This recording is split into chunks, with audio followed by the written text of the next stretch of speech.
Welcome to Telugu popular TV. Iran, Israel war నేపథ్యంలో ఎన్నో అర్థం కాని ప్రశ్నలు ఇప్పుడు సమాజం మీద ఉన్నాయి. ఇరాన్ మీద అమెరికా దాడి చేస్తున్న నేపథ్యంలో ఇరాన్ని ఎందుకు ముస్లిం దేశాలు అన్నీ కూడా ఒంటరి చేశాయి? షియాకి, సున్నీలకి ఉన్న తేడా ఏమిటి? ఇప్పుడు ప్రపంచం అంతా కూడా ఇరాన్ అంటే ఎందుకు భయపడుతున్న పరిస్థితి వస్తోంది? ఇరాన్ దుబాయ్ మీద, ఇతర మిడిల్ ఈస్ట్‌లోని ఇతర ముస్లిం కంట్రీస్ మీద ఎందుకు దాడులు చేస్తుంది? ఇవన్నీ తెలుసుకునే ప్రయత్నం చేద్దాం. మనతోటి ప్రొఫెసర్ రియాజ్ గారు ఉన్నారు. విద్యావేత్త, తెలంగాణ గ్రంథాలయ సంస్థ చైర్మన్. నమస్కారం రియాజ్ గారు. నమస్కారం అండి. రియాజ్ గారు, ఇరాన్ అనేది ఒక ఇస్లామిక్ కంట్రీ. ఇప్పుడేమో దుబాయ్ మీద దాడులు చేస్తుంది. అంటే ఇరాన్, ఇజ్రాయెల్ గొడవల నేపథ్యంలో దుబాయ్ మీద దాడి చేస్తుంది. అంటే కేవలం యుఎస్ ఎయిర్ బేస్‌లు ఉన్నాయి గాబట్టి దుబాయ్ మీద దాడి చేస్తుందా? లేకపోతే అసలు గొడవ ఎక్కడొచ్చింది అసలు ప్రధానమైన గొడవ? పవన్ గారు, మనం మొట్టమొదటిసారిగా ఈ విషయాన్ని లోతుల్లో చర్చించే ముందు, అక్కడ సామాజిక అంశాల పట్ల మనకు స్పష్టత ఉండాలి. అదేంటంటే, ఈరోజు మధ్యప్రాచ్యం దేన్నైతే మనం వెస్ట్ ఏషియాగా గుర్తిస్తున్నామో, అక్కడ ఇస్లామిక్ దేశాలున్నా గూడా అన్ని దేశాల్లో దరిదాపుగా రాజరిక వ్యవస్థలే ఉన్నాయి. హ్మ్. అంటే అవన్నీ గూడా ఫ్యూడల్ సమాజాలవి. వాళ్ళకు ఆయిల్, పెట్రోల్ ఉండడం వల్ల మాత్రమే అవి ధనిక దేశాలుగా మారి, ఈరోజు ప్రపంచాన్ని ప్రభావితం చేసే దేశాలుగా మారిపోయినాయి. ఇక్కడ రాజకీయ చరిత్ర రీత్యా చూసినప్పుడు సౌదీ అరేబియా తీసుకోండి మీరు. మిగతా ఏ దేశాలు తీసుకున్నా కూడా పూర్తిగా రాజరిక వ్యవస్థలో కువైట్ తీసుకున్నా, యెమెన్ తీసుకున్నా, ఏ దేశం తీసుకున్నా కూడా రాజరిక వ్యవస్థల కంటిన్యూటీ అక్కడ కనబడతా ఉంటుంది. అయితే ఇరాన్ చిత్రపటం భిన్నమైంది. ఇరాన్ ప్రధానంగా పేలాయి వంశం చేతుల్లో చాలా కాలం వరకు పరిపాలించబడ్డ దేశం ఇరాన్. హ్మ్.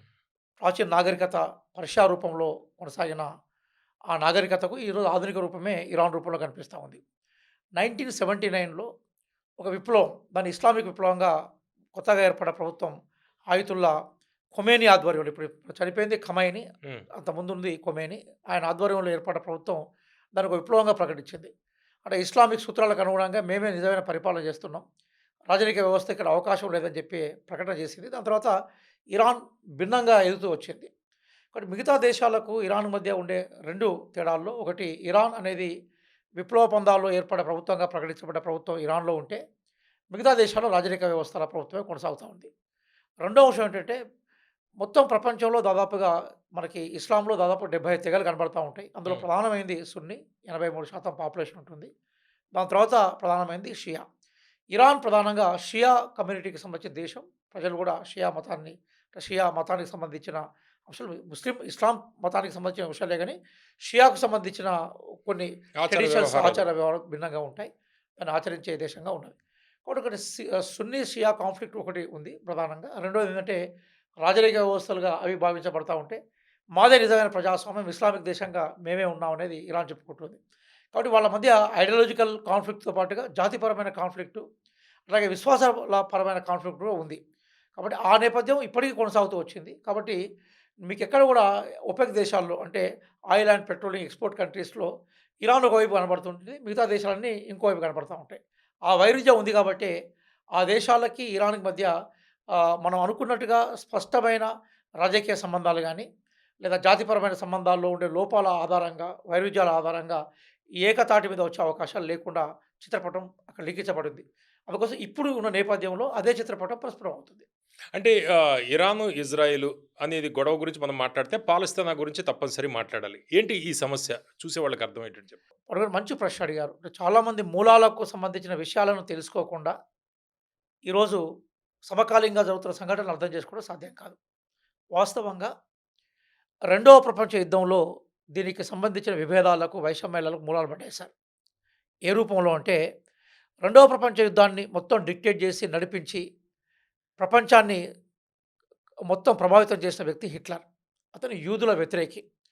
ఆయన ఏం చేశాడంటే, యూదులు ఎక్కడ ఉంటే అక్కడ తీసుకొచ్చి చంపేయడం మొదలుపెట్టాడు.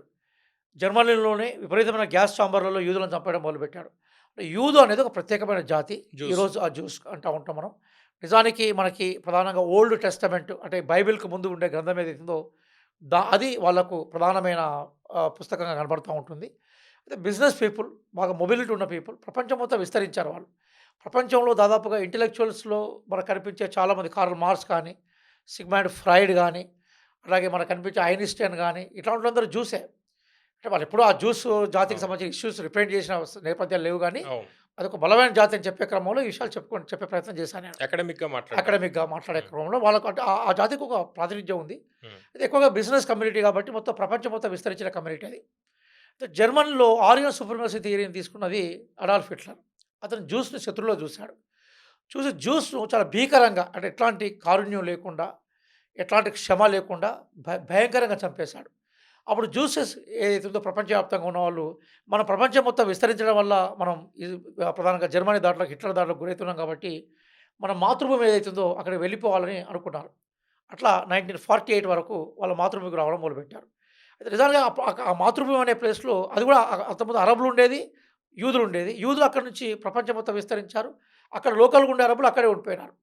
సహజంగా 1948 వరకు మొత్తం యూదులందరూ అక్కడ చేరిన తర్వాత అక్కడ ప్రధానంగా ఈ అరబులకు, యూదులకు మధ్య సంఘర్షణలు స్టార్ట్ అయినాయి. సహజంగానే స్టార్ట్ అయితా ఉంటాయి. హ్మ్. అయితే అప్పుడు ప్రపంచాన్ని శాసించి ఆ ప్రాంతం మీద ఆధిపత్యం ఉన్న దేశం ఏదైతే ఉందో అది ఇంగ్లాండ్. ఇంగ్లాండ్ సరైన పరిష్కారాన్ని తీసుకోవాల్సి ఉండే. అరబులకు ల్యాండ్ అరబులకు కేటాయించి, జ్యూస్‌కి సంబంధించిన ల్యాండ్ జ్యూస్‌లకు కేటాయించి ఎవరి సరిహద్దులో వాళ్ళు ఉంటే అయిపోయేది. కానీ దాన్ని ఏమి పరిష్కారాలు కూడా వదిలిపెట్టారు. సరే జ్యూస్‌లు సహజంగానే కొంత సంఘపరంగా బలమైన దేశం. అలాగే అప్పటికే అమెరికా సపోర్ట్ జ్యూస్‌లో వెనుకుంది. అమెరికాలో ఇప్పటికీ అమెరికా ఇంటెలెక్చువాలిటీని మొత్తం కూడా శాసించేది జ్యూసే. అవును. వాళ్ళ ప్రాబల్యంతోటి వాళ్ళ సంపూర్ణ సహకారంతో ఇజ్రాయెల్ ఏర్పడింది. ట్రంప్ అల్లుడు కూడా జూనే. హ్మ్. ఇప్పుడు మనం ఒక విషయాన్ని గుర్తుపెట్టుకోవాల్సిందంటే ఇజ్రాయిల్ అనే దేశం ఈరోజు ఇంత బలంగా ఉండటానికి నిజానికి అది ఏర్పడడానికి కారణము యునైటెడ్ స్టేట్స్ ఆఫ్ అమెరికానే. హ్మ్. అప్పటి నుంచి అరబ్స్‌కి వర్సెస్ వీళ్ళకి మధ్య యుద్ధం స్టార్ట్ అయింది. యాసర్ అరాఫత్ చాలా బలంగా ఈ విషయాన్ని తీసుకొచ్చాడు.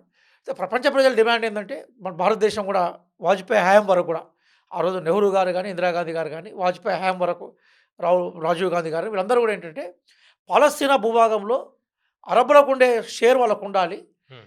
ఏ ప్రాంతాలైతే కన్ఫర్మ్‌గా ఇజ్రాయెల్‌కి ఇవ్వబడ్డాయో అక్కడికే పరిమితం కావాలని చెప్పారు. అందుకోసమే యాసర్ అరాఫత్ మనం విప్లవకారులుగా గుర్తించాం మనం. హ్మ్. యాసర్ అరాఫత్‌కి అద్భుతమైన బిరుదులు ఇచ్చాం. ప్రపంచం మొత్తం కూడా అతన్ని సపోర్ట్ చేసింది. కానీ ఈ ఇజ్రాయెల్ తనకు ఉన్న ప్రాంతాలకే పరిమితం కాకుండా ఎక్స్‌పాండ్ కావడం మొదలుపెట్టింది. ఇప్పుడు గజా ప్రాంతం కూడా గజా గాని, వెస్ట్ బ్యాంక్ గాని ఇదంతా కూడా ఇజ్రాయెల్ ఎక్స్‌పాండ్ అయిన ప్రాంతమే. హ్మ్. ఆ సంఘర్షణలో అరబ్ దేశాలన్నీ ఒకవైపు, ఇజ్రాయెల్ ఇంకోవైపు ఉన్న నేపథ్యంలో 3 యుద్ధాలు జరిగాయి సార్. ఆ 3 యుద్ధాల్లో క్యాంప్ డేవిడ్‌కి సంబంధించిన ఒప్పందం తర్వాత దాదాపు ఆ యుద్ధాలు వెనక్కికెళ్ళిపోయినాయి. అందులో ప్రధానంగా ఇరాక్ మనకి ఇజ్రాయెల్‌కి లిమిటేషన్స్ పెట్టారు. పాలస్తీనాకు ఉండే స్వతంత్రాన్ని అంగీకరించమని చెప్పారు. అది 90స్‌కి వచ్చిన తర్వాత అది కొద్దిగా రియలైజ్ అయిపోయింది. అరాఫత్ ప్రధానంగా ఆ దేశానికి అధ్యక్షుడైనాడు. హ్మ్. కానీ అరాఫత్‌ను కూడా ఇజ్రాయెల్ ఆర్మీ భయంకరంగా చంపేసింది. హ్మ్. ఎప్పుడైతే అక్కడ ప్రజాస్వామ్యబద్ధంగా ఏర్పడ్డ రాజ్యాలు కూలుతాయో సహజంగా అక్కడ మిలిటెంట్ సంస్థలొస్తాయి, టెర్రరిస్ట్ సంస్థలొస్తాయి. హమస్ అనేది అరాఫత్‌కు వ్యతిరేకంగా అరాఫతో కొంచెం ప్రపంచ ప్రజల యొక్క ఆదరాభిమానాలు తీసుకున్న విప్లవ నాయకుడు కనబడతా ఉంటాడు. హమస్ టెర్రరిస్ట్ యాక్టివిటీస్ ద్వారా వచ్చే అవకాశం కనబడతా ఉంటుంది. గాజాలో. కానీ అరాఫత్ చనిపోయిన తర్వాత నేచురల్‌గా మనకు గాజా ప్రాంతం, పాలస్తీనా ప్రాంతం ఏదైతే హమాస్ చేతిలోకి వెళ్ళిపోయింది. అయితే ఆ నేపథ్యంలోనే అరేబ్ దేశాలన్నీ కూడా తర్వాత రాజరిక వ్యవస్థలు బలపడిపోవడం, పెట్రోల్‌కి విపరీతంగా ధరలు రావడం, విపరీతంగా డబ్బులు రావడం, ఆ డబ్బులకు సంబంధించిన ఇష్యూస్‌లో అమెరికాతోటి సఖ్యతగా ఉండడం, అమెరికా డాలర్ ఆధారంగా మాత్రమే బిజినెస్ చేయడం అని జరిగినాయి. వీటన్నిటిని పూర్తిగా వ్యతిరేకించిన దేశం ఏదైతే ఉందో అది ఇరాన్. హ్మ్. ఇరాన్ కంప్లీట్‌గా అమెరికా ఆధిపత్యాన్ని అక్కడ వ్యతిరేకించే ప్రయత్నం చేసింది. దరిదాపుగా ఇజ్రాయెల్ తోటి ప్రత్యక్ష యుద్ధానికి మిగతా అరబ్ దేశాలు క్యాంప్ డేవిడ్ సమిట్ తర్వాత సిద్ధంగా లేకుండా ఉండే. అదే సందర్భంలో వాళ్ళ ఇంట్రెస్ట్‌లను కూడా అమెరికా కాపాడే ప్రయత్నం చేసింది. హ్మ్. ఆ క్రమంలో మొత్తం మధ్యప్రాచ్యంలో ఇద్దరి మధ్య పోటీ జరిగింది. ఒకటి ఇరాన్‌కి అట్లాగే ఇరాక్ మధ్య. హ్మ్. ఇరాక్ అధ్యక్షుడు సద్దాం హుస్సేన్ కూడా అమెరికాను ఎదిరించాడు. కానీ హ్మ్. లాస్ట్‌కి సద్దాం హుస్సేన్‌ని మనకి జీవ ఆయుధాలైన నెపంతోటి ఇంత దారుణంగా చంపేశారు. అవును. అక్కడ ఏదో ప్రజాస్వామ్యాన్ని ఏర్పాటు చేస్తామని చెప్పేసి ఆ మొత్తం ఇరాక్‌ను మొత్తం చిన్నాభిన్నం చేశారు. తర్వాత గడాఫీ ఉండేవాడు బలంగా. గడాఫీని కూడా తీసేశారు. ఇక ఇప్పుడు ఇజ్రాయెల్‌కి అక్కడ పూర్తి పవర్స్ ఇజ్రాయెల్ మాట అక్కడ చెల్లుబాటు ఉండాలి. ఇజ్రాయెల్ చెప్పింది అక్కడ వినాలనుకున్నప్పుడు ఇజ్రాయెల్‌ను ఎదిరించే ఏకైక శక్తి ఏదైతుందో అది ఇరాన్. ఆ బలం ఏంటి ఇరాన్‌కి? ఇరాన్‌కి 2 అంశాలున్నాయి సార్. ఫస్ట్ ఇరాన్‌కి ప్రధానంగా యురేనియం నిల్వలున్నాయి. ఇప్పుడు హ్మ్. మనకు ఇప్పుడు ఇరాన్ భూభాగ రీత్యా అది మనకు వెస్ట్ ఏషియాలో ఉండదు. సెంట్రల్ ఏషియాలో ఉంటది. హ్మ్. సెంట్రల్ ఏషియా అంటే మధ్య ఏషియా ఎక్కడ స్టార్ట్ అవుతుందంటే ఇరాన్ స్టార్ట్ అయ్యి ఈరోజు ఆఫ్ఘనిస్తాన్ నుంచి మొదలుపోయి అజర్బైజాన్, ఆర్మేనియా, మన కజకిస్తాన్, తర్కిస్తాన్ ఏదైతే రష్యా నుంచి బయటకొచ్చాయో హ్మ్. ఆ ప్రాంతాల దగ్గర మధ్య ఏషియా ఉంటది. ఈ మధ్య ఏషియా ప్రాంతం మొత్తం కూడా యురేనియం నిల్వలకు చాలా ప్రసిద్ధి. అయితే యురేనియం నిల్వలున్నాయి. అది మనకు ఆటమిక్ ఎనర్జీకి అట్లాగే న్యూక్లియర్ న్యూక్లియర్ వెపన్స్ తయారీకి కూడా తయారు ఉంటుంది. చేసుకోవచ్చు. అట్లాగే న్యూక్లియర్ పవరు, న్యూక్లియర్ ఉంటుంది. వెపన్ కూడా తయారు అలా చేయొచ్చు. గ్యాస్ ఉందక్కడ. హ్మ్. అద్భుతమైన చమురు నిల్వలున్నాయి. అన్నిటికన్నా ముఖ్యంగా పర్షియన్ గల్ఫ్ అంటాం మనం. అంటే పర్షియన్ గల్ఫ్ అంటే ఎర్ర సముద్రము, మనకి మధ్యధరా సముద్రం ఈ ప్రాంతం నుంచి పోతే ఇటువైపు కంప్లీట్ ఇరాన్ ఉంటుంది. హ్మ్. ఇటువైపు యెమెన్, ఒమెన్ రెడ్ సీ. అట్లా రెడ్ సీ ఇటువైపు మనకి అట్లాగే సౌదీ అరేబియాకి సంబంధించి పెనిన్సులా ఇవన్నీ ఉంటాయి. హ్మ్. అయితే ఆ గల్ఫ్‌కి సంబంధించిన ఆధిపత్యం ఇరాన్ చేతుల్లో ఉన్నది. ఈరోజు ప్రపంచంలో క్రూడ్ ఆయిల్‌కి సంబంధించిన ట్రాన్స్‌పోర్ట్ 30% అక్కడి నుంచే పోతుంది. హ్మ్. అలాగే మనము పంపించే బియ్యం, మనం కూడా బియ్యాన్ని పంపిస్తుంటాం ఇండియా నుంచి. అవును. అట్లాగే మనకు ఎగుమతులు, దిగుమతులు అన్నీ కూడా దాదాపుగా ప్రపంచంలో ఎగుమతులు, దిగుమతులు 30% ఆ ప్రాంతం ఉంటుంది. అలా క్రూడ్ ఆయిల్‌కి సంబంధించిన ఎక్స్‌పోర్ట్స్, ఇంపోర్ట్స్ అన్నీ 20% ఉంటాయి. హ్మ్. కాబట్టి ఆ ప్రాంతం ఇరాన్ ఆధిపత్యంలో ఉంది. ఇరాన్ గనుక ఎంత బలహీనపడితే ఇజ్రాయెల్ ఆధిపత్యం ఆ ప్రాంతంలో పెరుగుతది. ఇజ్రాయెల్ అంటే అమెరికానే గదా! అంతే. ఇప్పుడు అందరికి కనబడే ఇజ్రాయెల్ వేరు. నిజంగా వెనకాల ఉన్నది అమెరికానే కదా! అమెరికా గనుక ఒక నిమిషం తప్పుకుంటే ఇజ్రాయెల్‌ను మిగతా అరబ్ దేశాలు, ఇరాన్ గంట సేపట్లో క్లోజ్ చేస్తాయి. హ్మ్. ఇది వాస్తవం. ఈరోజు ఏమైపోయిందంటే ఇరాన్ ఒక్కటే ఈ మధ్యప్రాచ్యంలో అమెరికాను ఛాలెంజ్ చేసే దేశం కాబట్టి దాన్ని అమెరికా ఛాలెంజ్‌గా తీసుకుంది. ట్రంప్ చెప్పినట్టుగా ఏదో ఇరాన్‌లో మేము మొత్తం వ్యవస్థను మారుస్తాం. రిటాలియేషన్ అనే దానికి మేము లెక్క చేయం. మేము అక్కడ వ్యవస్థను మార్చే లక్ష్యంగా పెట్టుకున్నాం అనే మాట చెప్తున్నాడు. ఇక్కడ 2 ఇష్యూస్ మనం డిస్కస్ చేయాలి. ఇరాక్ అధ్యక్షుడిగా సద్దాం హుస్సేన్‌ను చంపే ముందు కూడా ఇదే చెప్పాడు కదా! అక్కడ జీవ మరణాయుధాలున్నాయని. అవును. తర్వాత ఎక్కడ ఎవరికి కనబడలే కదా! Biological weapons. ఇప్పుడు మధురాను పట్టుకొచ్చారు ఎక్కడి నుంచి వెనిజులా నుంచి. అక్కడ కూడా ఏం కనబడలే కదా! అట్లాగే ఆఫ్ఘనిస్తాన్‌లో కూడా ప్రజాస్వామ్య వ్యవస్థను ఏర్పాటు చేస్తానని చెప్పేసి దాని మీదకి ఉరికాడు. కానీ ఈరోజు అంతకన్నా ఆర్థోడాక్స్ వ్యవస్థ తాలిబాన్ రూపంలో ఉంది కదా! హ్మ్. ఒక భయంకరమైన మత ఛాందస వ్యవస్థ తాలిబాన్ రూపంలో కనబడతా ఉంది కదా! హ్మ్. బట్ 1945 నుంచి మనం తీసుకుంటే పవన్ గారు, అమెరికా ఏ యుద్ధం చేసినా ప్రజాస్వామ్య పునరుద్ధరణ అని చెప్పింది కానీ, ఎక్కడ ప్రజాస్వామ్యాన్ని సంపూర్ణంగా రివోక్ చేసిన సందర్భాలు ఎక్కడ కనబడవు మనకు. పక్కా బిజినెస్సే కదా వాళ్ళది. బిజినెస్సే. దాన్ని ఏదో అట్లా ఆ పేరుతో పోతది. హ్మ్. వాళ్ళకేం కావాలో తీసుకుంటది. తర్వాత వాళ్ళ మనను వాళ్ళు వదిలిపెట్టి వస్తది.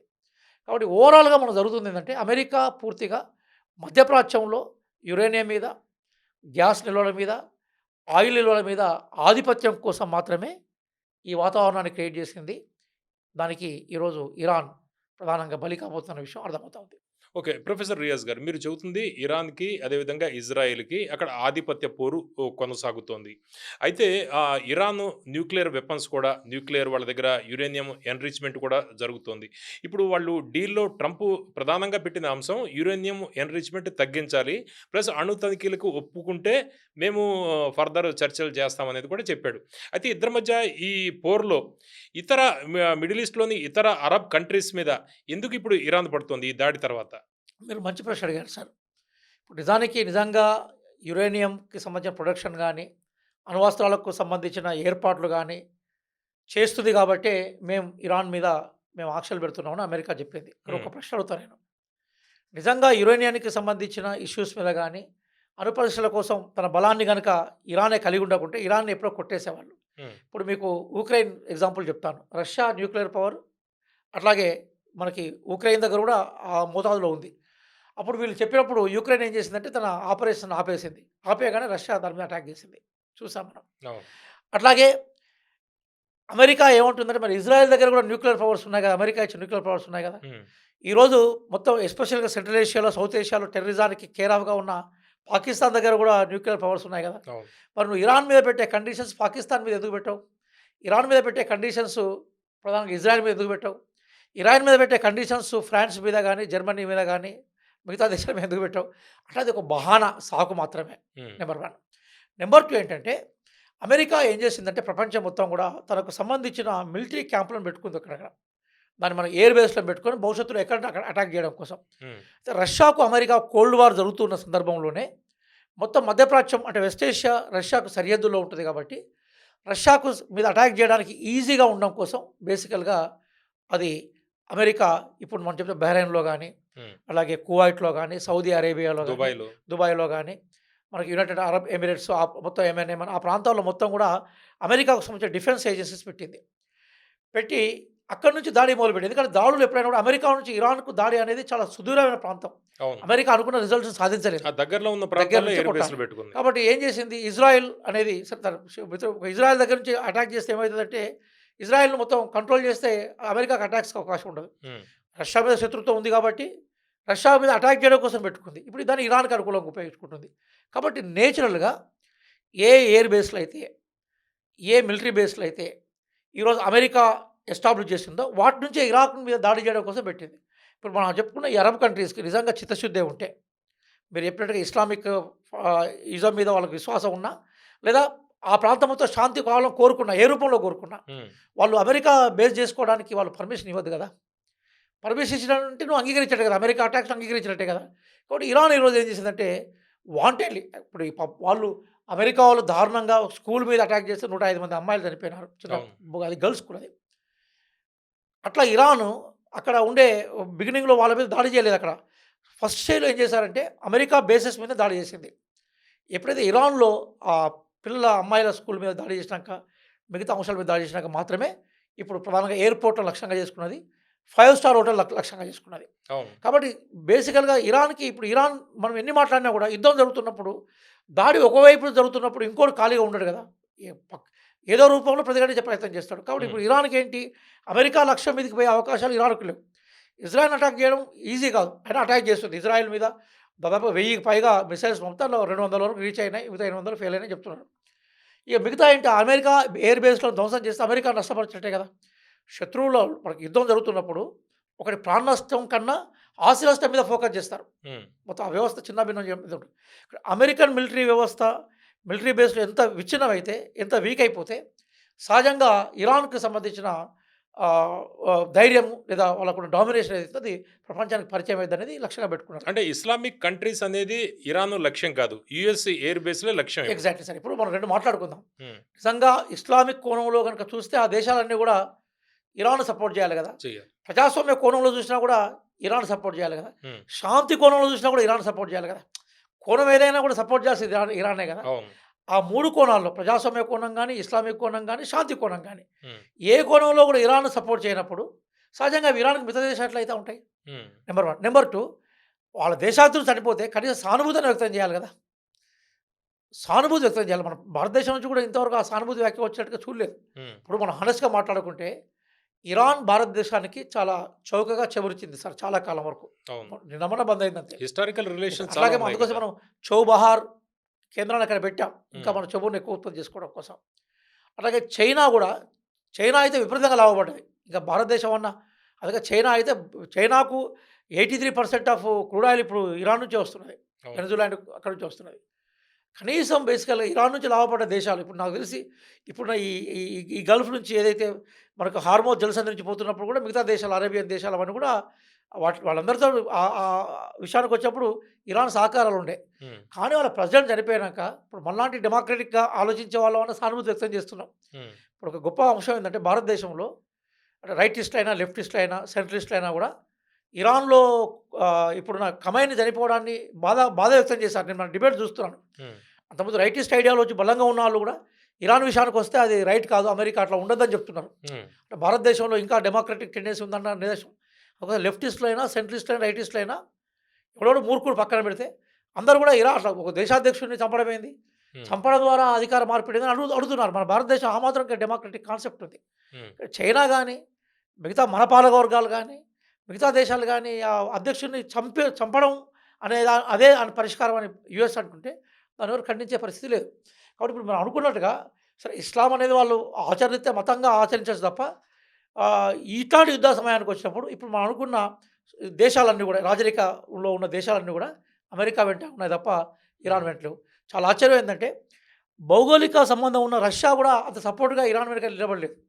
పెట్రోల్ ద్వారా విపరీతంగా లాభపడ్డ చైనా కూడా ఇరాన్ వెనుక బలంగా నిలబడలేదు. హ్మ్. చివరికి మన భారతదేశం సాంప్రదాయకంగా ఇరాన్‌తో చాలా గొప్ప సంబంధాలున్నాయి. మన హిస్టారికల్ హైదరాబాద్ రిలేషన్. అయితే మనకి ఇక్కడ కన్సాలేటివ్ వాళ్ళకి సంబంధించిన ఒక కేంద్రం ఉంది. కన్సల్ హ్మ్. కేంద్రం ఉంది. వాళ్ళకి ఇరాన్ మనకు మధ్య కాన్సులేట్ ఉంది కదా! ఉంది. ఇక్కడుంది. అట్లాగే మనకు బేసికల్‌గా భారతదేశంతో ట్రెడిషనల్ రిలేషన్స్ ఉన్నాయి ఇరాన్‌కి. హ్మ్. కాబట్టి ఇంత నేపథ్యం ఉన్నా గూడా మనం ఎవరం గూడా అమెరికా యొక్క దుందుడుకు చర్యల మీద స్పందించిన సందర్భాలు లేవు. ఓకే. ప్రొఫెసర్ రియాజ్ గారు, ఇప్పుడు మీరు మాట్లాడుతుంది ఇరాన్ ఏ విధంగా దెబ్బతింటోంది, అంటే మొత్తం అన్ని దేశాలు ఏ విధంగా ఒంటరి చేశాయనేది మీరు చెప్పారు. అయితే మరో కోణం మనం చూస్తే 3 ప్రధానమైన టెర్రరిస్ట్ గ్రూపులు మనం తీసుకుంటే హెచ్ గ్రూప్స్ అంటాం మనం. అంటే గాజాలో హమాస్ కావచ్చు, లేకపోతే రెడ్ ఏషియా దగ్గర హౌతీలు కావచ్చు, రెడ్ సీ దగ్గర, అదేవిధంగా లెబనాన్ దగ్గర హిజ్బుల్లా కావచ్చు. ఈ టెర్రరిస్ట్ గ్రూపులు మొత్తం బ్యాన్ చేసింది అమెరికా. అయితే ఈ గ్రూపుల్ని పెంచి పోషిస్తుంది ఇరానే అనేది కూడా ఒకటి ఉంది కదా ఆరోపణ. యెస్. You are right. అంటే మనం టెర్రరిస్ట్ గ్రూపులుగా అమెరికా లాంగ్వేజ్‌లో మనం మాట్లాడుతుంటాం. వాళ్ళ వాళ్ళు దృష్టిలో హిజ్బుల్లా వాళ్ళు అంటారు. మా దేశభక్తులు. దేశానికి సంబంధించిన వీళ్ళే మాకు రక్షకులు వాళ్ళు అంటారు. వాళ్ళు దేశభక్తులు వాళ్ళ వాళ్ళ దృష్టిలో. దృష్టిలో. హ్మ్. మనం డెఫినిషన్ ఇస్తున్న క్రమంలో ఇప్పుడు మనం ఏమంటున్నాము మనము ఖొమైనీ నియంత అంటున్నాం మనం. హ్మ్. మరి ట్రంప్‌ని ఏమనాలి మనం? హ్మ్. భాష ఉపయోగపడు పత్రికలు ఒక నియంత పత్రం అని రాస్తున్నారు కొంతమంది. హ్మ్. సరే ఖొమైనీ నియంతే కావచ్చు నేను కాదనట్లేదు. ఖొమైనీ గొప్పవాడని అనట్లేదు. ఖొమైనీ ఒక మతరాజ్యాన్ని తీసుకొచ్చాడు. ప్రజాస్వామ్య హక్కులను హరించాడు. ఒకప్పుడు మీరు 1979 అయినప్పుడు ఆ రాజరిక వ్యవస్థకు వ్యతిరేకంగా పోరాడిన బలమైన పార్టీ ఏంటంటే ఖొమైనీ పార్టీ కాదు. హ్మ్. ఇరాన్ కమ్యూనిస్ట్ పార్టీ ఉండేదన్నట్టు అక్కడ. ఇరాన్ సోషలిస్ట్ పార్టీ ఒకటి ఉండేది. హ్మ్. ఇరాన్‌లో బలమైన రాజకీయ పార్టీలు కమ్యూనిస్ట్ పార్టీ, సోషలిస్ట్ పార్టీ. ఇప్పుడు ఇదే ఖమైనీ ఆ సోషలిస్ట్ పార్టీని, కమ్యూనిస్ట్ పార్టీని దారుణంగా అణిచేశాడు. కొన్ని వందలాది, వేలాది మంది కమ్యూనిస్టులను చంపేశాడు. History is history. అంటే మన వాస్తవాలు మాట్లాడుకోవాలి. కానీ అదే సందర్భంలో ఖొమైనీని తొలగించే హక్కు ఎవరికుంటది? ఇరాన్ ప్రజలకు ఉంటది తప్ప బయట అమెరికాకు ఉండదు కదా! హ్మ్. విషయాన్ని మనం విడమర్చి చూసినప్పుడు వాస్తవాలేంటో తెలుస్తా ఉంటాయి మనకు. మనం విషయం గురించి చూద్దాం. అది ఇప్పుడు ఇక్కడికి మీరొచ్చినప్పుడు బేసికల్‌గా మనం ఇంతకుముందు చెప్పినట్టుగా షియా, సున్నీల మధ్య కొంత కాన్‌ఫ్లిక్ట్స్ ఉన్నాయి. జాతిపరమైన కాన్‌ఫ్లిక్ట్స్ ఉన్నాయి. హ్మ్. అట్లాగే ఆధిపత్య పోరాటం ఉంది. హ్మ్. కాబట్టి ఇప్పుడు ఉన్న ఒక హౌతీ గ్రూప్ గాని, యెమెన్‌లో కనపడేది, అట్లాగే హిజ్బుల్లా కనిపించే మనకు లెబనాన్‌లో గాని, హ్మ్. హమాస్ అంటే మనకు కనిపించే దీంట్లో ఒక హమాస్ తప్ప మిగతా 2 గ్రూపులు కూడా కొంత షియా ఓరియెంటెడ్ గ్రూప్స్. హౌతీ కూడా. యెస్. షియా హ్మ్. ఓరియెంటెడ్ గ్రూప్సే. హ్మ్. కాబట్టి సహజంగా అక్కడ సున్నిలను తట్టుకునే క్రమంలో సౌదీ అరేబియా లాంటి దేశాలను కొంత ఇరాన్ పట్ల భయపడే క్రమంలో వాళ్ళని ఎంకరేజ్ చేసే సందర్భంలో వాస్తవమే. కానీ దీని మూలాలను మనం చూడాలి కదా! ఇప్పుడు అవును. ఇవన్నిటికి మూలాలేంటంటే పాలస్తీనా విషయం. ఇప్పుడు ఒక ఇప్పుడు దేశానికి దేశభక్తుడు, మరో దేశానికి టెర్రరిస్ట్ కదా! సహజం కదా! హ్మ్. సహజం కదా సార్ అది మనం. హ్మ్. కాబట్టి మనం ఇంటర్నేషనల్ రిలేషన్స్ చూస్తున్నప్పుడు ఆ దేశం కోణంలో ఇప్పుడు ఒక దేశం గురించి మనం మాట్లాడుతున్నాం. ఆ దేశం కోణంలో చూడాలి మనం అన్నట్టు. చూసినప్పుడు మనకు సమస్య ఈజీగా పరిష్కారం అయితది. హ్మ్. ఇప్పుడు మన దేశ కోణంలో ప్రపంచ పరిణామాలను మనం విశ్లేషించలేం కదా! అవును. మన దేశ కోణంలో ఏం చూస్తామంటే మన దేశానికి ఏది మేలనుకున్నప్పుడు మన నేషనల్ ఇంట్రెస్ట్ మనకి ఇంట్రెస్ట్. కానీ ఇంటర్నేషనల్ ఫినామినా చూస్తున్నప్పుడు హ్మ్. అక్కడ జరిగే వాస్తవాల్ని మనం బేస్ చేసుకోవాలి. ఇది అంతర్జాతీయ సంబంధాల్లో నేను రిసర్చ్ చేశాను నేను. మాకు అంతర్జాతీయ సంబంధాలు విద్యార్థిగా నేను నేర్చుకున్న అంశం అది. హ్మ్. ఇక్కడ విషయం ఏంటంటే ఇప్పుడు హౌతీస్ ఉన్నారు. అది యాక్చువల్‌గా అదొక మిలిటెంట్ గ్రూప్ అంటే మొత్తం రాజ్యాన్ని ఏర్పాటు చేసే శక్తి ఉన్న గ్రూప్ కాదు. హ్మ్. వాళ్ళు ఏం చేస్తారు రెడ్ సీ మీకెళ్ళి పడవలో పోతా ఉంటే వాటిని ఆపుతారు. ఇప్పుడు మనకు సోమాలియాలో కూడా అట్లాంటి గ్రూపులు ఇప్పుడు ఉన్నాయి. కూడా దాడులు జరుగుతున్నాయి గదా! ఇప్పుడు. వాళ్ళ దగ్గర వెపన్స్ ఉన్నాయి. వాళ్ళు హ్మ్. కూడా అమెరికాను అంటే రెడ్ జయించలేరు. సీ నుంచి వస్తున్న నౌకల్ని ఇప్పుడు ఇరాన్ పరిణామాల నేపథ్యంలో హౌతీలు దాడులు చేస్తున్నారు. ఇప్పుడు క్రూడ్ ఆయిల్ రేట్లు కూడా పెరిగిపోవచ్చు అనేది ఎగ్జాక్ట్‌లీ సార్. ఎగ్జాక్ట్. అయితే జరుగుతోంది. వాళ్ళొక దేశాన్ని జయించి పరిపాలించే అంత ధైర్యం ఉన్న అంటే అంత శక్తి ఉన్న వాళ్ళు కాదు. హ్మ్. కానీ నష్టపరుస్తారు వాళ్ళు. ఎవరు అదే. నష్టపడతారు? అంటే ఇది అమెరికాను సపోర్ట్ చేస్తున్న సౌదీ అరేబియాను, యెమెన్ను హ్మ్. అట్లాగే మిగతా కువైట్ లాంటి దేశాలను వాళ్ళు నష్టపరచగలుగుతారు. అది హ్మ్. కొంతమేరకు ఇరాన్‌కి లాభపడుతుంది కదా! అట్లాగే హిజ్బుల్లాస్ బేసికల్‌గా కొంతమేరకు లెబనాన్‌లో పవర్ షేర్ చేసుకుంటున్నారు వాళ్ళు. హ్మ్. అలాగే ఇప్పుడు హమస్ దాదాపుగా చర్చలు అమెరికాతో ముగించిన గాజాలో తర్వాత ఉంది అక్కడ గదా! కొంచెం గాజా పార్‌లో ఇప్పుడు కొంత శాంతి కనబడతా ఉన్నది. హ్మ్. కాబట్టి ఇప్పుడు వాళ్ళు పూర్తిగా అమెరికాకి వ్యతిరేకంగా ఉన్నా, ఇరాన్ సపోర్ట్‌తో ఉన్నా కూడా కొంత ఈ మధ్య కాలంలో వాళ్ళ యాక్టివిటీస్ లేవు. హ్మ్. ఇప్పుడు మరి వాళ్ళ మాతృ దేశం వాళ్ళని లేపి వాళ్ళని నిలబెట్టిన దేశం ఇరాన్ దారిలో ఉన్నప్పుడు సహజంగా వాళ్ళు కొంతమేరకు ఇటువైపు రావడానికి అవకాశం ఉంది. కానీ ఫుల్ ఫ్లెడ్జ్‌గా వాళ్ళు ఇన్వాల్వ్ అయినట్టుగా ఇంకా ఇన్ఫర్మేషన్ అంటే మనకు లేదు. గాజా పీస్‌కి సంబంధించి ఇనిషియేటివ్ జరిగిన తర్వాత తగ్గిందంటారా? తగ్గింది. హ్మ్. ఎందుకంటే ఎప్పుడు ఆయన ట్రంప్ గుర్తుపెట్టుకోండి. ఇప్పుడు కొంత అశాంతి ఏ కారణం వల్ల ఏర్పడుతుందో, ఆ కారణాన్ని మనము ఆ సమస్యను పరిష్కరించిన తర్వాత నీకు అవకాశం ఉంటది గదా! హ్మ్. కాబట్టి గజాలో అక్కడ పాలస్తీన్లు విపరీతంగా నష్టపోయిండ్రు. భయంకరంగా చంపబడ్డారు. మొత్తం వాళ్ళ అక్కడ అంటే స్కూల్ వ్యవస్థలు, హాస్పిటల్ వ్యవస్థలు మనకు నిత్యం కనిపించే రోటీ, కపడా, మకాన్ వ్యవస్థలన్నీ దెబ్బతిన్నాయి. అయినా వాళ్ళు ఫైట్ చేశారు. లాస్ట్‌కు ట్రంప్‌కి అర్థమైంది ఏందంటే, హ్మ్. మనం వాళ్ళకి సంబంధించిన సార్వభౌమాధికారాన్ని లేదా స్వయంగా పరిపాలించుకునే వ్యవస్థను పూర్తిగా ఇవ్వకుంటే, దాన్ని పూర్తిగా జయించడం అర్థం కాదు. ఇజ్రాయెల్ కూడా సంపూర్ణ శాంతి సాధ్యం కాదు అనుకున్నారు. అనుకోని కొంత మేరకు హ్మ్. ఇంకా ఉంది అక్కడ. అయినా కూడా ఒక 5, 6 నెలల నుంచి శాంతియుత వాతావరణం ఉంది. కానీ సడెన్‌గా మళ్ళా ఇరాన్ యుద్ధంతోటి మధ్యప్రాచ్యంలో మళ్ళొకసారి ఇష్యూస్ బయటకొచ్చాయి. ఓకే. ప్రొఫెసర్ రియాజ్ గారు, ఇప్పుడు ఇరాన్‌లో ఏ విధంగా మారణోమం జరుగుతోంది, ఇవన్నీ కూడా మనం చూసాం. అయితే మరో కోణంలో ఇరాన్‌లో అంతర్యుద్ధం గత కొంతకాలం నుంచి జరుగుతోంది. ఖమైనీ నేతృత్వంలో అతను చూసి చూడనట్టు ఊరుకుంటున్నాడు. అక్కడ అంతర్యుద్ధం జరుగుతోంది. ప్రజలు చాలా ఇబ్బందులు పడుతున్నారు అనేది వెస్టర్న్ మీడియా చూపిస్తోంది. దీన్నేమంటారు మీరు? ఇప్పుడు దాంట్లో కొంత వాస్తవం ఉంది. మనకు హ్మ్. కాదనలేం. ఇప్పుడు వాస్తవంగా ఏంటంటే, ఇరాన్ అనేది ఒక భిన్నమైన సమాజం అది. చాలా ప్రాచీన నాగరికతతో కూడుకున్న విలువల సమాజం అది. చాలా కాలం రాజరిక పరిపాలన కింద ఉండే. అందులో 1979లో రెవల్యూషన్ వచ్చినప్పుడు, అక్కడ రాజు షా ఎవరైతే ఉన్నారో, అతను కొంత అంటే పాత తరంతో పోలిస్తే కొంత మోడర్న్‌గా ఉండేది. హ్మ్. అయితే వీళ్ళు ఇస్లామిక్ విప్లవంగా ప్రకటించుకొని, కొంత ఈ ఇరాన్‌కి పరిపాలనా విధానాన్నంతా కూడా కొంత ఇస్లామీకరణ అనే పేరుతోటి కొంత ఆహ్, వా వాళ్ళ సిద్ధాంతాలకు అనుగుణంగా మార్చే ప్రయత్నం చేశారు. ఆ క్రమంలో రాజకీయ పార్టీల పట్ల నిషేధం చేయడం గానీ, అట్లాగే ఇస్లామిక్ రూల్స్‌ని ఎవరైనా వయలేట్ చేస్తే శిక్షలు కఠినంగా ఉంచడం గానీ జరిగింది. అయితే ఆ క్రమంలో కూడా కొంత వ్యతిరేకత వచ్చింది. ఆ క్రమంలో కమ్యూనిస్ట్ పార్టీలు ఘోరంగా అణచివేయబడ్డాయి. హ్మ్. లిబరల్ ఉద్యమాలు అణచివేయబడ్డాయి. అయితే క్రమక్రమంగా ప్రపంచంలో చాలా మార్పులొచ్చిన తర్వాత, ఆ మార్పులకు అనుగుణంగా ఇరాన్ ప్రజలు గూడా మాకు డెమోక్రసీ గావాలి, ఎలక్షన్ సిస్టమ్ కావాలి, లిబరల్ డెమోక్రసీ కావాలనే ఒక వాదన బయటకొచ్చింది. ఈ వాదన వెనక 1979లో ఏ పహలావి వంశానికి సంబంధించిన షాలు పారిపోయినారో, హ్మ్. రాజరిక వ్యవస్థ పారిపోయినారో కింగ్స్. కింగ్స్ వాళ్ళు దీని వెనుక ఉన్నారు. అట్లాగే కొంతమేరకు మీరు చెప్పినట్టుగా అమెరికాకు సంబంధించిన కొంత సపోర్టింగ్ కూడా ఉంది. హ్మ్. ఈరోజు ఖొమైనీ ఖచ్చితంగా ఇక్కడే ఉన్నాడన్న విషయం అమెరికాకు శాటిలైట్ వ్యవస్థ పసిగట్టడం వెనక వాళ్ళ స్పై గాని, అంటే వాళ్ళ గూఢాచారులు గాని, హ్మ్. లేదా ఇక్కడ కొంత లోకల్ లీడర్స్ లేకుండా అంత ఈజీగా అతన్ని చేయలేరు పట్టుకునే గదా! అవకాశం ఉండదు. లోకల్ ప్రజల సహకారం లేకుండా ఉండదు. హ్మ్. కాబట్టి డెమోక్రటిక్ ఉద్యమాలు జరుగుతున్నాయి. ఇప్పుడు మనం చూస్తున్నాం. ఖొమైనీకి సంబంధించిన పోస్టర్‌ని సిగరెట్స్‌తో కాలుస్తున్న మహిళల ఫోటోస్ కూడా మనం చూసినాం మనం. అవును. కాబట్టి డెమోక్రటిక్ ఉద్యమం ఉంది. కానీ అదే సందర్భంలో ఖొమైనీ సపోర్టర్స్ కూడా ఉన్నారు. ఖొమైనీ వ్యతిరేకులు కూడా అదే సందర్భంలో ఉన్నారు. హ్మ్. కానీ ఏదైనా కూడా అధికార బదలాయింపు అంటే మనం ఆ ఉద్యమాలను కూడా ఖొమైనీ గాని, ఇరాన్ మిలిటరీ అణచివేయడాన్ని మనం వ్యతిరేకించాలి ప్రజాస్వామ్యవాదులుగా. హ్మ్. కానీ అదే సందర్భంలో అధికార మార్పిడిని చేయడానికి కావాల్సిన అవకాశం ఆ దేశ ప్రజలకు ఉండాలని మనం కోరుకోవాలి. హ్మ్. అమెరికాను, ఇజ్రాయెల్‌పై దాని ఆమె ట్రంప్ పదే పదే ఏమంటున్నాడు? అధికార మార్పిడి చేస్తా అన్నాడు. అధికార మార్పిడి చేయడానికి మీరెవరు? Resume change. రెజిమ్ చేంజ్ అనే పదాన్ని పట్టుకున్నాడు. అది మీరెవరు? హూ ఆర్ హ్మ్. You to change the regime of Iran? హ్మ్. అది మనం అడుగుతున్నాం. కాబట్టి మీరు అనుకున్నట్టుగా ఇరాన్ అనేది ఒక భిన్నమైన దేశం. ఇప్పుడు మీకు ఇంత స్వేచ్ఛగా డెమోక్రసీ కావాలనే ఉద్యమాలు నీకు మిగతా ఏ మధ్యప్రాచ్య దేశాల్లో కనపడవు. ఇరాన్‌లో ఓకే. కనపడతాయి ప్రొఫెసర్ బలంగా. రియాజ్ గారు, ఇప్పుడు ఇరాన్‌లో ఇటువంటి అంశాలు అంతర్యుద్ధానికి సంబంధించిన కొన్ని అంశాలు మనం టైప్ చేస్తూ ఉంటే ఎక్కువగా వస్తుంది. హిజాబు విషయంలో ఒక మహిళ హెయిర్ బయటకొచ్చింది అని చెప్పేసి ఆమెని రివల్యూషనరీ గార్డ్స్ తీసుకెళ్ళి చంపేశారు అనేది బాగా జరిగింది. దాంతోటి అక్కడ నిరసనలు కూడా పెద్ద ఎత్తున అంటే వచ్చాయంట కదా 2 ఇరాన్‌లో? విషయాలున్నాయి సార్. ఇక్కడేంటంటే, అక్కడ మహిళా విద్యను బాగా ఎంకరేజ్ చేసింది కూడా ఖమైనీనే. హ్మ్. 2 విషయాలు గుర్తుపెట్టుకోవాలి. అవునా? ఇప్పుడు హ్మ్. ఇప్పుడు 1979తో పోలిస్తే ఈరోజు ఇరాన్ చాలా మనకి చాలా ఆధునిక దేశంగా మారిన సందర్భాలు కూడా చూడాలి. విద్యా అవకాశాలు పెరిగినాయి అక్కడ.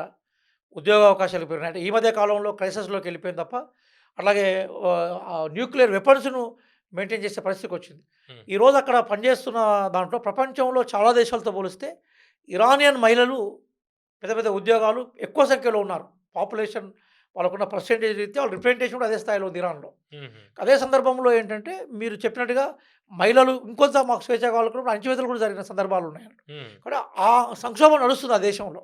Yes agree.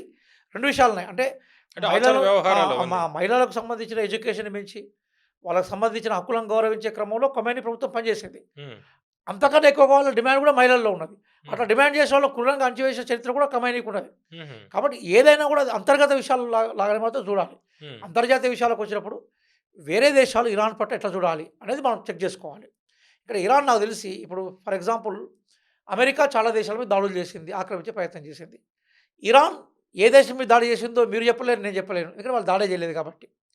అలాగే వేరే దేశ వ్యవహారాల్లో పెద్దగా ఇంటర్ఫియర్ అయిన సందర్భాలు కూడా పెద్దగా కనపడవు అమెరికాతో కంపేర్ చేస్తే. హ్మ్. కాబట్టి ఇరాన్ అనేది అమెరికాతో పోల్చినప్పుడు అంత సామ్రాజ్యవాద దేశంగా మనకు కనపడదు.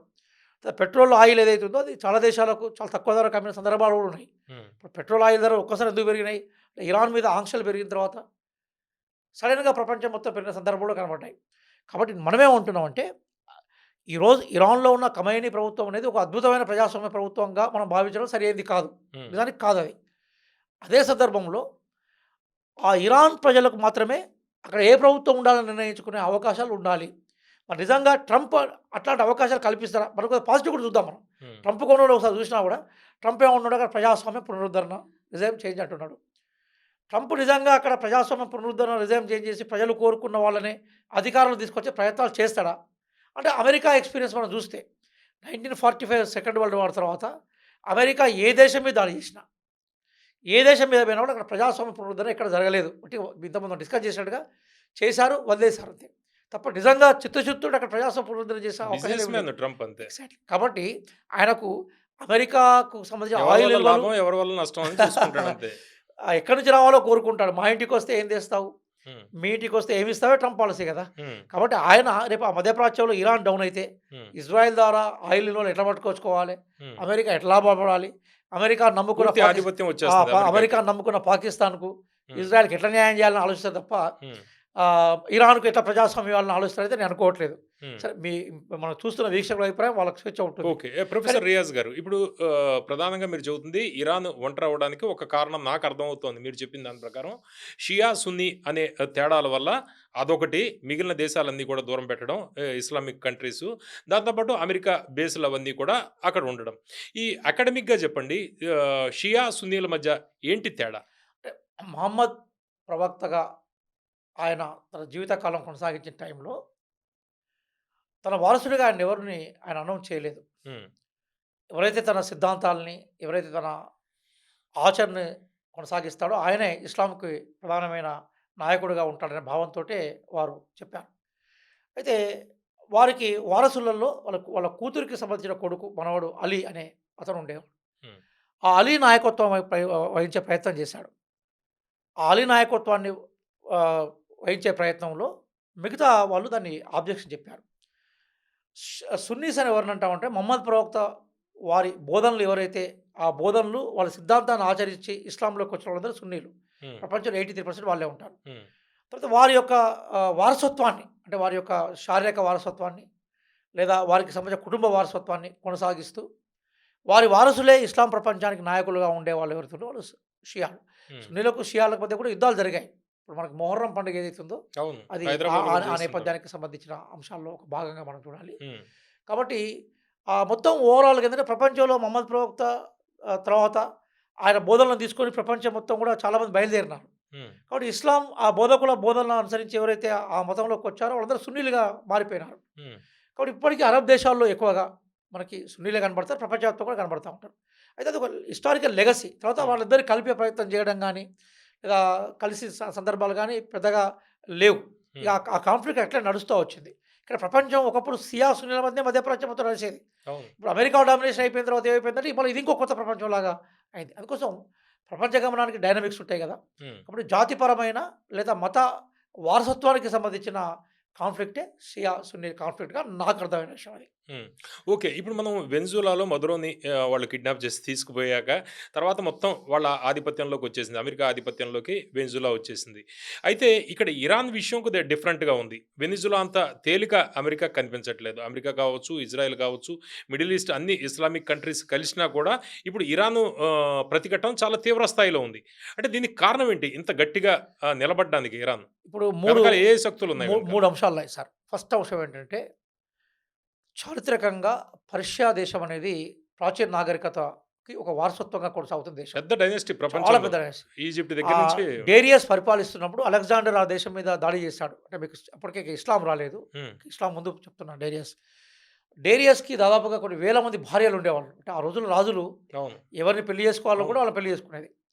అప్పుడు ఆ రోజుల్లో ఉండే కల్చర్ ఏముండేదంటే ఓడిపోయిన రాజు, గెలిచిన రాజు ఇద్దరున్నప్పుడు ఓడిపోయిన రాజు చంపబడతా ఉంటాడు. హ్మ్. ఈ గెలిచిన రాజు దగ్గరికి ఆ భార్యలందరూ వచ్చి ఈయన సొంతం అయ్యేవాళ్ళు. భార్యలు, కూతుర్లుండే కూతుర్లు అట్లా కూతుర్లు. హ్మ్. వచ్చేవాళ్ళు. అయితే హ్మ్. అప్పుడు డేరియస్ దగ్గర ఉండే వేలాది మంది భార్యలు, వందలాది మంది భార్యలు అలెగ్జాండర్ దగ్గరికొచ్చారు. హ్మ్. But Alexander rejected all that people. హుహు. అలెగ్జాండర్‌ని మనం గొప్పవాడిగా చూస్తామంటే ఆయన ఒక అలెగ్జాండర్ ది గ్రేట్ అంటారు గదా! ఆయన ఒక ఆఫ్రికన్‌ని పెళ్లి చేసుకున్నాడు. ఆయన ఆయన ఉద్దేశ్యం ఏంటంటే గ్రీసులు మేధోపరంగా చాలా బలమైన వాళ్ళు. ఆఫ్రికన్ శారీరకపరంగా బలమైన వాళ్ళు కాబట్టి నాకు పుట్టబోయే పిల్లలు నా మేధోశక్తిని, భార్యకు సంబంధించిన శారీరక శక్తిని తీసుకుంటని హ్మ్. ఆఫ్రికన్‌ను పెళ్లి చేసుకుంటాడు. అంటే నేను ఎందుకు ఉదాహరణ ఎందుకు చెప్తున్నానంటే అవును. ఓకే. అంత చరిత్ర ఉన్న ప్రాంతం అది. అయితే పర్షియా ఎప్పుడు ఎవరికీ లొంగలేదు. ఫస్ట్ వరల్డ్ వార్‌లో, సెకండ్ వరల్డ్ వార్‌లో కూడా పర్షియాని వీళ్ళు ఎవరు జయించలేకపోయినారు. ఒకటి చారిత్రక వారసత్వం ఉన్న బలమైన దేశం నంబర్ 1. నంబర్ 2 ఏంటంటే స్ట్రాటజికల్‌గా అది అద్భుత లొకేషన్‌లో ఉంది. పర్షియన్ గల్ఫ్ హ్మ్. ప్రపంచానికి సంబంధించిన బిజినెస్ 30% ఆ దేశం గుండే పోవాలి. అవును. కానీ ప్రపంచ బిజినెస్‌ని ప్రధానంగా నౌకలకు సంబంధించిన రాకపోకలు నిర్దేశించే స్ట్రాటజికల్ లొకేషన్‌లో ఉంది 2. హ్మ్. మూడోది ఏదైతే ఉందో అది దానికి అవసరమైన అణ్వాయుధాలు తయారు చేసుకోవాల్సిన యురేనియం నిల్వలున్నాయి. గ్యాస్ ఉంది. అట్లాగే అద్భుతమైన ఇప్పుడు నేను చెప్పినట్టుగా చాలా హ్యూమన్ రిసోర్స్ ఉంది. బాగా చదువుకున్న యూత్ హ్మ్. మీకు బాగా కనబడతా ఉంటారు నీకు ఇరాన్‌లో. అవును. కాబట్టి అమెరికా ముందు జీవుజుర్ అని తలదించుకునే ప్రయత్నం లేదు. తర్వాత అది జియోగ్రఫికల్ కూడా చాలా పెద్ద కంట్రీ కదా! ఇరాన్ హ్మ్. అనేది చాలా పెద్ద కంట్రీ. ఇప్పుడు వెనిజులా విషయానికొస్తే ఏంటంటే వెనిజులాలో చావేజ్ ముందు నుంచి అమెరికా విపరీతమైన దిగ్బంధం వేసి ఆర్థికంగా పూర్తిగా అణిచివేస్తే అమెరికా ఆర్థిక దిగ్బంధం వల్ల పాపం అది వీక్ అయిపోయింది వెనిజులా. హ్మ్. ఇప్పుడు క్యూబా మీద కూడా అదే ప్రయోగం చేయబోతున్నారు. అవును. అయితే ఇప్పుడు భారతదేశం కూడా గొప్పతనం ఏంటంటే భారతదేశం కూడా స్ట్రాటజికల్‌గా ఇప్పుడు ఇరాన్‌కు ఉండే లక్షణాలన్నీ కూడా భారతదేశానికి ఉన్నాయి. కానీ పెద్ద పెద్ద దేశాలకు అంత ఈజీగా అవతలోడు చెప్తుంటే ఈళ్ళే అవకాశం ఉండదు. ఒకవేళ ఈ దేశ పరిపాలకులు గట్టిగా ఉంటే. హ్మ్. ఇక్కడ రేపేమైద్దంటే వాస్తవంగా అమెరికా ఎన్ని ఆంక్షలు పెట్టినా, రిజైమ్ చేంజ్ కోసం ఎంత ఒత్తిడి చేసినా కూడా ఇరాక్ ఎట్లయితే ఈరోజు వీక్ అయిపోయిందో అట్లా ఇరాన్ వీక్ అవ్వడానికి అవకాశాలు లేవు. హ్మ్. ఇరాన్‌గా ఉండే అవకాశం ఉంటది. ఒక విషయం గుర్తుపెట్టుకోవాలి పవన్ గారు అదేంటంటే ఆధునిక ప్రపంచంలో సంపూర్ణ విజయాలుండవు, సంపూర్ణ అపజయాలుండవు. హ్మ్. ఇప్పుడు వియత్నాం లాంటి దేశం మీద అమెరికా సైన్యం పోయినప్పుడు ప్రజలందరూ రోడ్ల మీదకొచ్చి, ప్రజలందరూ తుపాకులు పట్టుకున్నప్పుడు అమెరికా వెనక్కొచ్చిందా లేదా? అమెరికా సైనికులు చనిపోతుంటే, అమెరికా ప్రజలు రోడ్ల మీదకొచ్చి మన సైనికులు వియత్నాంలో చనిపోవడం ఏందని ప్రశ్నించడం లేదా? హ్మ్. చరిత్ర ఎట్లా మర్చిపోతాం మనం? ఇందిరాగాంధీ గారు నిక్సన్ ప్రశ్నించింది కదా 71లో. నువ్వెవరు మా ఫారిన్ పాలసీ డిక్టేట్ చేసేందుకని. కొంచెం అమెరికా సంపూర్ణ విజయాలు సాధించడం అంటే ఆధునిక ప్రపంచంలో సాధ్యం కాదు. హ్మ్. కానీ ఇరాన్‌కు బాగా ఈరోజు నష్టపోయిన విషయాలలో చైనా, రష్యాలు అనుకున్న లెవెల్‌లో సపోర్ట్ చేయకపోవడం, అరబ్ దేశాల నుంచి సపోర్ట్ ఆ దేశంలో రాకపోవడం, మీరు చెప్పినట్టుగా అంతర్గతంగా ప్రజాస్వామ్యం కోసము అక్కడున్న ఎగ్జిస్టెన్స్ లో ఉన్న ఎగ్జిస్ట్‌లో ఉన్న మనకి ప్రభుత్వాలు ఏవైతే ఉన్నాయో వాళ్ళ హ్మ్. మధ్య ఘర్షణలు ఇవన్నీ ఈరోజు ఇరాన్‌ని వీక్ అంటే చేయొచ్చు. ఇప్పుడు అంతర్యుద్ధాన్ని తట్టుకునే శక్తి ఇప్పుడు ఇరాన్‌కుందా? ఇప్పుడు ప్రజలైతే రోడ్ల మీదకొచ్చి చూస్తున్నారు. హ్మ్. భవిష్యత్తు నాకు తెలిసి రాబోయే వారం రోజులు చాలా కీలకంగా నేను భావిస్తున్నాను. ఎందుకోసం హ్మ్. అంటే ఒకటి నంబర్ 1 రిటాలియేషన్ స్టార్ట్ చేసింది ఇరాన్. హ్మ్. ఎవరి మీద స్టార్ట్ చేసింది? అమెరికా బేస్ ఎక్కడున్నాయో అక్కడ స్టార్ట్ చేసింది. అవును. అదే క్రమంలో కొన్ని ఎయిర్ ఫోర్స్ మీద అటాక్ కంటిన్యూ అవుతుంది. స్టార్ హోటల్ మీద కంటిన్యూ అవుతుంది. అవును. అంటే సౌదీ అరేబియా లాంటి దేశాలు మిగతా దేశాల యొక్క బిజినెస్‌ని వాళ్ళ ఆయువు పట్టును దెబ్బకొట్టే ప్రయత్నం చేస్తుంది. అవును. రేపు వాళ్ళ ఆయిల్ రిఫైనరీ మీద కూడా దాడులు చేయొచ్చు. హ్మ్. చేసినప్పుడు ఆ దేశాల సమయ ప్రొడక్షన్ ఆగిపోతుంది కదా! రెండోది హార్మోజ్‌ని ఆపేసింది. హార్మోజ్ ఆపగానే ఒక్కసారి పెట్రోల్ గాని, మిగతా ధరలు ఆకాశానంటే అవకాశం ఉంటుంది. హ్మ్. 2 చేసింది. మూడోదేంటంటే ఇమ్మీడియేట్‌గా ఒక వాళ్ళకు సేమ్ ఈ ఖమైనీ కుమారుడినే వాళ్ళకి సుప్రీం కమాండర్‌గా ప్రకటించుకుంది. అవును. అంటే వాళ్ళు రిస్టోర్ చేసుకున్నారు. వాళ్ళ పరిపాలన వ్యవస్థ రిస్టోర్ చేసుకున్నారు. హ్మ్. నాలుగో అంశం ఏదైతే ఉందో అది, అదే క్రమంలో ఇంకో ప్రకటన కూడా చేసింది. ఒకవేళ నిజంగా శాంతి కోసం గనుక వస్తే దాన్ని పరిశీలిస్తామని ప్రకటన చేసినట్టుగా ట్రంప్ చెప్పాడు. అది మరి ఇరాన్ ప్రకటించిందా లేదో ఇవాళ మనం వస్తున్న ముందు. కాబట్టి ఇరాన్ అన్ని కోణాల్లో సిద్ధపడి ఉంది. కాబట్టి బహుశా ఇరాన్ వీళ్ళు చర్చలకి ఒప్పుకోమని చెప్పేసి ఆల్రెడీ ఇరాన్ అనౌన్స్‌మెంట్ చేసింది. ఇవాళ ట్రంప్ మార్నింగ్ నేను వస్తున్నప్పుడు ఏందంటే చెప్పిన తర్వాత ఇరాన్ అనౌన్స్‌మెంట్ చేసింది. దానికి ఓకే. మేము ఒప్పుకునేది సరే లేదు అది అని. మీరు లేటెస్ట్ ఇష్యూ ఆ! చెప్పారు. కాబట్టి అవును. ఇయన్నీ రీత్యా ఇరాన్ సిద్ధపడి ఉంది. కాబట్టి కాపోతే అమెరికా అంత బలమైన దేశం కాకున్నా అమెరికా 80% ఇరాన్ నష్టపరిస్తే 20%, 20% అన్న అమెరికా నష్టపరిచే అవకాశం ఉంటది. 50% పైగా ఇజ్రాయెల్ అమెరికా నష్టపరిచే అవకాశం ఉంటది. మద్దతుదారులని నష్టపరిస్తే చాలు. 50% పైగా హ్మ్. నష్టపరిచే అవకాశం ఉంటుంది ఇజ్రాయెల్‌కు. హ్మ్. మిగతా మద్దతుదారులు ఉన్నా కూడా ఇవన్నీ అమెరికా మీద ఒత్తిడి పెరుగుతాయి కదా! హ్మ్. రేపు అమెరికా సైనికులు చనిపోవడం మొదలైందనుకో, హ్మ్. అమెరికా ప్రజలు రోడ్ల మీదకొస్తారు కదా! మూల్యాన్ని ఎందుకంటే అప్పుడు సీనియర్ బుష్ ఆ రోజు కువైట్, ఇరాన్ వార్‌కు సంబంధించిన ఇష్యూలోనే అప్పుడు చేసిన అప్పటి నుంచి ఇంకా అమెరికా కోలుకోలేదు. హ్మ్. ఒక లాస్ట్ జూన్‌లో యుద్ధం జరిగింది కదా! దాదాపుగా అవును. అవును. ఇరాన్‌ను జయించే వరకొచ్చి మళ్ళీ ఇరాన్ ప్రతిఘటనతోటి మళ్ళీ వెనుకకు పోయి ఇరానే గెలిచిన సందర్భంగా ఇరాన్ ప్రకటించుకున్నప్పుడు మళ్ళా ట్రంప్ ఖండించలేదు. హ్మ్. అక్కడి దాకా పోయింది. పోయి మళ్ళీ చావంచుల్లోకి పోయి మళ్ళీ వెనక్కొచ్చి ఓటమంచుల్లోకి మళ్ళీ ముందరకొచ్చిండ్రు. హ్మ్. కాబట్టి ఈ పరంపరలో ఒక కంక్లూజన్ ఏంటంటే ఎవరికీ సంపూర్ణ విజయం లభించదు. ఎవరికీ సంపూర్ణ ఓటమి లభించదు. ఎవరు ఎంత నష్టపరుస్తారనేది చూడాలి. అయితే ఇప్పుడు ఈ నేపథ్యం ఇరాన్‌కున్న స్ట్రాటజికల్ నేపథ్యం గాని, హిస్టారికల్ నేపథ్యం గాని, వెపన్‌లో దానికున్న పట్టు ప్రకారము ఈ నష్టం కేవలము ఇజ్రాయిల్, మనకి ఇరాన్ లేదా ఇరాన్, అమెరికా లేదా మిగతా దేశాలకి పరిమితం కాకుండా ప్రపంచం మొత్తం విస్తరించే అవకాశం ఉంది కాబట్టి ఇప్పటికైనా మనం శాంతి వైపు కదిలే ప్రయత్నం చేయాలి. గౌరవనీయులు భారత ప్రధానమంత్రి గారు మన ఇజ్రాయెల్ పర్యటనకు పోవడం వల్ల ఏమైపోయిందంటే, తెలవకుండానే నైతికంగా మనం ఇజ్రాయెల్ మద్దతిస్తాం అనే ఒక వాదన కూడా వచ్చింది. గౌరవ ప్రధానమంత్రి గారు భారతదేశం వైపు నుంచి, అట్లాగే చైనా నుంచి, మిగతా దేశాల నుంచి కూడా శాంతి కోసము పిలుపునివ్వాలి. శాంతిని కాపాడే ప్రయత్నం చేయాలనేది ప్రజాస్వామ్యవాదులుగా, యుద్ధ వ్యతిరేకులుగా, అట్లాగే శాంతిని ప్రేమించే వాళ్ళుగా మనం కోరుకోవాలి సార్. అంటే ప్రొఫెసర్ రియాజ్ గారు మీరు చెప్తుంది ఈ రెడ్ సీలో హార్మోజ్ జలసంధి మీద వీళ్ళకి పట్టు ఇరాన్‌కి పట్టు ఉండడం వల్లే ఈ ధైర్యం అంతా. ఎందుకంటే మిడిల్ ఈస్ట్‌లోని ఈ ఓపెక్ కంట్రీస్ దేశాలు ఏవైతే ఉన్నాయో పెట్రోల్, నేచురల్ గ్యాస్‌ని సప్లై చేసేవి. ఆ దేశాలని వీళ్ళు కంట్రోల్ చేయగలరు. ఇతర దేశాలకి ఆయిల్ వెళ్ళకుండా అనేది మీరు చెబుతున్నారు. అయితే ఇప్పుడు మొదటి నుంచి కూడా రష్యా, చైనా, ఇరాన్ తోటి సంబంధాలు ఎక్కువగా ఉన్నాయి. చైనాకి ఇరాన్ నుంచే ఎక్కువగా ఆయిల్ వెళ్తూ ఉంటుంది. అయితే చైనా కేవలం మద్దతిచ్చి ఊరుకోవడానికి కారణం ఏంటి ఇరాన్‌కి? మనం పరిశీలించాలి. ఇప్పుడు చైనా బేసికల్‌గా ఏంటంటే, అంటే అమెరికాను కొంత భయపెట్టగలిగి, హ్మ్. అమెరికాను మిలిటరీ పరంగా, వెపన్స్ పరంగా ఎదుర్కొనే స్థాయిలో చైనా ఎదిగింది. అది హ్మ్. వాస్తవం. కానీ అదే సందర్భంలో చైనా మనం చైనా నేపథ్యం లాస్ట్ 20 ఇయర్స్ చూస్తే ఏ దేశానికి సంపూర్ణంగా మిలిటరీ సపోర్ట్ చేసి ఇప్పుడు ఇజ్రాయెల్‌కి ఎట్లయితే అమెరికా సంపూర్ణ సపోర్ట్ చేసి నిలబడిందో, అట్లా ఇరాన్‌కు చైనా నిలబడలేకపోయింది. కేవలం ఇరాన్‌కే కాదు. చైనా తన ఇంట్రెస్ట్‌లకు భంగం వాటిల్లితే తప్ప నిలబడే అవకాశం కనిపించలేదు. ఉదాహరణకి తైవాన్ విషయంలో అమెరికా కొంత తైవాన్‌ను ఎంకరేజ్ చేసే ప్రయత్నం చేయగానే వెంటనే ఆ తైవాన్ మీద చైనా రాత్రి రాత్రి దాడి చేసి తైవాన్‌ను ఒక్కసారి భయపెట్టేసేసింది. హ్మ్. కాబట్టి అది సంపూర్ణమైన న్యూక్లియర్ కంట్రీ. ఇప్పుడు వాళ్ళు ఏమనుకుంటారంటే వాళ్ళ ఆసక్తులకు సంపూర్ణంగా నష్టపరుస్తే అప్పుడు చైనా స్పందిస్తది. కానీ ఇరాన్ విషయంలో మాత్రం చైనా స్పందించకపోవడం అనేది దౌత్యపరంగా ఇరాన్‌కి నష్టంగానే మనం భావించాలి. ఇక్కడ ఇరాన్ నుంచి లాభం తీసుకున్న దేశాల్లో చైనానే ఫస్ట్ ఉంది. హ్మ్. ఇక్కడ ఇరాన్ స్పందిస్తని మనకి ఇరాన్ చూసింది గానీ, రష్యా గానీ, చైనా గానీ అనుకున్న రీతిలో జనరల్‌గా మనకి లిప్ సింపతి వేరు. అవును. ఫిజికల్‌గా మనకు వెంట నిలబడడం వేరు. జరగలేదు. ఓకే. ఇప్పుడు మన దగ్గర ఇరాన్ సుప్రీం చీఫ్ ఖమైనీ హత్య తర్వాత, మరణం తర్వాత మనకి హైదరాబాద్‌లో కావచ్చు, కాశ్మీర్‌లో కావచ్చు, మన దేశంలో చాలా చోట్ల చెన్నైలో కూడా యూఎస్ఏ ఎంబసీ దగ్గర నిరసనకారులు చేస్తున్నారు. దీనికి కారణం ఏంటి? మన దగ్గర ఇంత ప్రొటెస్ట్ పెద్ద ఎత్తున అనుకూలంగా ఇరాన్‌కి 2 అనుకూలంగా అంశాలు రావడం. సార్. అంటే జనరల్‌గా అంటే మతానికి సంబంధించిన అభిమానము కొంత ఉండే అవకాశం ఉంటుంది. హ్మ్. రెండోది చాలా కీలకంగా అంటే చాలామంది భారతదేశంలో ఈ నిరసన ఎందుకని అనుకుంటున్నారు. కానీ అమెరికాకి వ్యతిరేకంగా చాలా కూడా ఉండొచ్చా? కీలకమైన విషయం ఏందంటే, హ్మ్.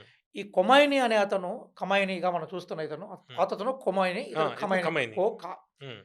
ఇతను ఇరాన్ అధ్యక్షుడు మాత్రమే కాదు సార్. హ్మ్. పొలిటికల్ లీడరే కాదు. ఇతను షియా మతానికి స్పిరిచ్యువల్ లీడర్ నంబర్ 1 ఇతను. నంబర్ 1. హ్మ్. ఇది చాలా కీలకమైన విషయం. హ్మ్. అంటే ఎందుకు వీళ్ళు బయటకొచ్చారు? ఒక దేశం యొక్క అధ్యక్షుడు బయటికి చచ్చిపోతే నువ్వెందుకు బయటికి రావాలి? హ్మ్. ప్రశ్నించడం తప్పేం లేదు. ప్రశ్నించాలి కూడా.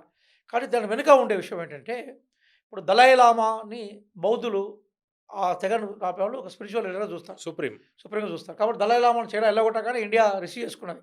పోపు అక్కడ పోపు. అలాగే వాటికన్. పోప్ ఉందనుకోండి. హ్మ్. పోపుకి ఏమైనా జరిగినప్పుడు జనరల్‌గా పోపును అంగీకరించే ఒక సమాజం ఉంటది ప్రపంచవ్యాప్తంగా. హ్మ్. వాళ్ళ దేశాలు సరిహద్దులు ఏమి ఉండరు. అట్లాగే మన దేశంలో హిందూ మతం ఉంది. హిందూ మతానికి సంబంధించిన పీఠాధిపతికి ఎక్కడైనా ఇబ్బంది పడ్డప్పుడు కూడా శంకరాచార్యులు ప్రపంచంలో ఉన్న లాంటి వాళ్ళందరూ వాళ్ళు కూడా వెళ్తారు. జనరల్‌గా స్పందిస్తారు. హ్మ్. అంటే కొంత ఆ లింక్స్ ఉంటాయి. బట్ ఇక్కడ కూడా జరుగుతుంది ఏందంటే, ఇప్పుడు కొమైనీ విషయాల్లోకి మనం చూసినప్పుడు అంటే మనిషికి రకరకాల భావజాలాలతో బందీ అయి ఉంటాడు కాబట్టి, హ్మ్.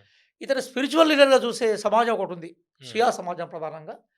కొంత డెమోక్రటిక్స్ కూడా ఇదేంది అన్యాయం అని రోడ్డు మీదకి వచ్చినా రావచ్చు కదా! కమ్యూనిస్ట్ పార్టీలు కూడా హ్మ్. ఖండించాయి. కమ్యూనిస్ట్ పార్టీ కూడా తెలంగాణ మనకి భారతదేశంలో ప్రధానంగా తెలంగాణలో, హైదరాబాద్‌లో దాన్ని ఖండించిన సంఘటనలున్నాయి. సోషల్ మీడియాలో రాహుల్ కూడా ఈ సందర్భాలు ఇష్యూ మీద చూస్తాం. మాట్లాడారు రాహుల్ కదా! గాంధీ గారు కూడా మాట్లాడి కాంగ్రెస్ పార్టీ కూడా ట్రెడిషనల్ ఫ్రెండ్ మనకు హ్మ్. చనిపోవడం ఉన్నది. ఖార్గే గారు ఇలా చాలా పెద్దగా ఒక మంచి లెటర్ రాసాడు ప్రపంచ శాంతిని ఆకాంక్షిస్తూ. హ్మ్. అమెరికా యొక్క యుద్ధోన్మాదాన్ని వ్యతిరేకిస్తూ చాలా అద్భుతమైన చేశాడు. రాహుల్ గాంధీ గారు కాంగ్రెస్ పార్టీ కూడా చేసింది. అంటే కమ్యూనిస్ట్ పార్టీ చేశారు. ఎందుకు చెప్తున్నానంటే, ఇప్పుడు మనకు రోడ్ల మీదకి వచ్చిన జనాలు ఎవరైతే ఉన్నారో వాళ్ళు ఖమైనీని ఒక స్పిరిచ్యువల్ లీడర్‌గా చూసారు. ఎందుకంటే ఆయన స్పిరిచ్యువల్ లీడర్‌గానే ఇరాన్ అధ్యక్షుడు అయ్యాడు. అవును. ఆయన మత గురువుగా స్టార్ట్ అయ్యి ఆ హోదాతోటే వచ్చిందిది. తర్వాత రాజకీయ నాయకుడిగా మారిపోయి తర్వాత పరిపాలనా వ్యవస్థను హ్మ్. తీసుకున్నాడు. కాబట్టి బహుశా ఆ సంబంధాలతోటి రోడ్ల మీదకొచ్చి నిరసన వ్యక్తం చేసే ప్రయత్నాలు చేస్తుండొచ్చు. Thank you very much sir. Iran, Israel issues అదేవిధంగా సున్నీ, షియాల మధ్య ఉన్న తేడాలు ఇవన్నీ కూడా చెప్పారు. Thank you very much.